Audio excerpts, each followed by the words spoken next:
Guys, good morning. আজকে সকাল সকাল একটা কথা বলার ছিল।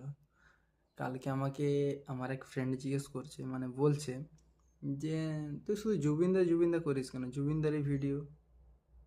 আসলে আমি ওকে তো বোঝাতে পারিনি কেন। আজকে আমি ভিডিওর সামনে বলছি যে কেন আমি জুবিনদার ভিডিও গান ছাড়ি।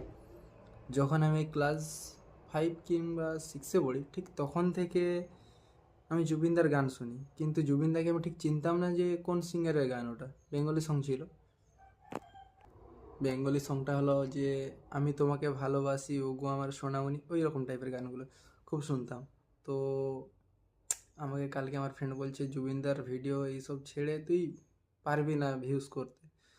তো গাইস, আমি বলছি আজকে যে আমি এইবার থেকে শুধুমাত্র জুবিনদারই ভিডিও গান ছাড়বো, তাতে আমি ভাইরাল হই বা না হই। কারণ যে মানুষটাকে আমি না চিনা থেকে তার গান শুনি, সে মানুষটা চলে যাওয়াতে আমার না, এই গোটা বিশ্বের অনেকের খুব খুব কষ্ট লেগেছে। তো যাই হোক, আমার এটুকুই বলা ছিল, আমি জুবিনদার গানে ভিডিও বানাবো। তো কার কার ভালো লাগে জুবিনদাকে কমেন্টে জানিও গাইস। আজকে ফার্স্ট আমার ভয়েসে আমি ভিডিও ছাড়তে চলেছি, এবং জুবিনদাকে নিয়ে। ওকে, টাটা, বাই বাই।